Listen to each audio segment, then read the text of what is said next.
अर्जुनाच्या रथावरती श्रीकृष्ण सारथी होऊन गेले ते रती महारथी त्यांची धन्य हीच संस्कृती. होऊन गेले ते रती महारथी त्यांची धन्य हीच संस्कृती. सन्माननीय व्यासपीठ व व्यासपीठावर उपस्थित सर्व मान्यवर, आज 5 सप्टेंबर म्हणजे शिक्षक दिन. भारताचे माजी राष्ट्रपती डॉक्टर सर्वपल्ली राधाकृष्णन यांचा जन्मदिवस संपूर्ण भारतभर शिक्षक दिन म्हणून साजरा केला जातो. शिक्षक म्हणजे नेमकं असतं तरी काय?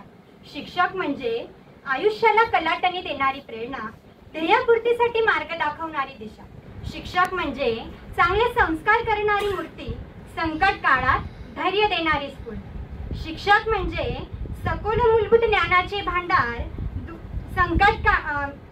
दूर करी जीवनातील अज्ञानमय अंधार. शिक्षक म्हणजे चारित्र्यपूर्ण विद्यार्थी घडवणारा शिल्पकार, जादूची छडी जी करते विद्यार्थ्यांची स्वप्ने साकार. शिक्षक म्हणजे अन्यायाविरुद्ध आवाज उठवणारी तलवार, अनुभवातून निर्माण होणारा साक्षात्कार. अशा प्रकारे कित्येक कवींनी शिक्षकांचा महिमा प्रकट केला आहे आणि ते सत्यही आहे. शिक्षक या शब्दात 3 अक्षरे आहेत. शिस्त, क्षमता आणि कर्तृत्ववान असा सुंदर अर्थ या शब्दात दडलेला आहे. म्हणूनच शिक्षकांचा सन्मान करणं हे आपलं प्रथम कर्तव्य आहे. डॉक्टर सर्वपल्ली राधाकृष्णन म्हणत की शिक्षकांचा गौरव हाच माझा गौरव आहे. आई वडिलांनंतर आपल्या आयुष्यातले गुरु म्हणजे आपले शिक्षक असतात. शिक्षक आपले आयुष्य घडवतात.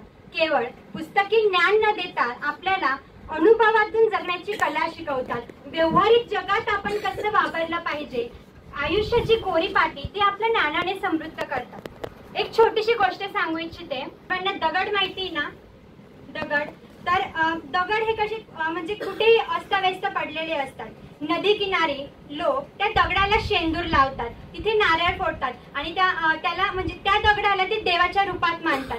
मग त्या दगडाचं एक अस्तित्व निर्माण होतं. मग आपण पण तसेच आहोत ना आपण दगड आहेत ना? नाही होतो. पण आपल्याला देवाच्या रूपात आपले शिक्षक मिळाले. त्यांनी आपल्याला घडवलं आणि जसं कुंभार एका मडक्याला घडवत असतो, त्याला योग्य आकार देत असतो, त्याचप्रमाणे आपल्या शिक्षकांनी आपल्याला घडवलं, आपल्या जीवनाची योग्य दिशा दाखवली. अशाच माझ्या गुरुजनांसाठी म्हणते, दूध के पके चावल को खीर कहते हैं, दूध के पके चावल को खीर कहते हैं. सर, आप जैसे गुरु मिलने को हमारी तकदीर कहते हैं. आप जैसे गुरु मिलने को हमारी तकदीर कहते हैं. शिक्षक हे एक नोबेल प्रोफेशन आहे. इंजिनियर घडवणारा शिक्षकच आहे, डॉक्टर घडवणारा पण शिक्षकच आहे, वकील, बिझनेसमॅन म्हणजे प्रत्येक यशस्वी व्यक्तीच्या मागे हा शिक्षकाचा हात आहे. म्हणून शिक्षक हे एक असं व्यक्तिमत्व आहे. असं म्हणतात की पेनाची धार तलवारीपेक्षा जास्त असते आणि एका शिक्षकाकडे जगाला बदलण्याची ताकद असते. त्याच्याजवळ फक्त 2च अस्त्र असतात, एक म्हणजे त्याचे ज्ञान व दुसरे म्हणजे त्याचे शब्द. म्हणून केवळ मित्रांनो, पुस्तकी ज्ञानच नव्हे तर जीवन कसं जगावं, छोट्या छोट्या गोष्टींमध्ये आनंद कसा शोधायचा हे आपल्याला आपल्या गुरुजनांनी शिकवलं. म्हणून त्यांचा सन्मान करणं हेच आपलं कर्तव्य आहे. तर मित्रांनो, आयुष्य हे सुंदर आहे, ते हसत हसत जगून घ्या. आयुष्य एक माचीसच्या काडीप्रमाणे आहे. ज्याप्रमाणे माचीसची काडी आपण घरात चूल पेटवण्यासाठी वापरतो आणि तीच काडी आपल्याला प्रकाश देते आणि तीच काडी जर एखाद्याच्या घराला लागली तर ती घराची रांगोळी करते. त्याचप्रमाणे आयुष्य आहे. म्हणून ते सुंदर आहे असं जगून घ्या. आणि आपल्या एसोसिएट साठी मी एक छोटीशी शायरी सांगू इच्छिते. हमारा एसोसिएट साहब ग्रेट है, हमारा एसोसिएट साहब ग्रेट है, जो पानीपुरी की प्लेट है आती मगर लेट है, लेकिन तुम हम सबका फेवरेट है, लेकिन तुम हम सबका फेवरेट है. Thank you so much.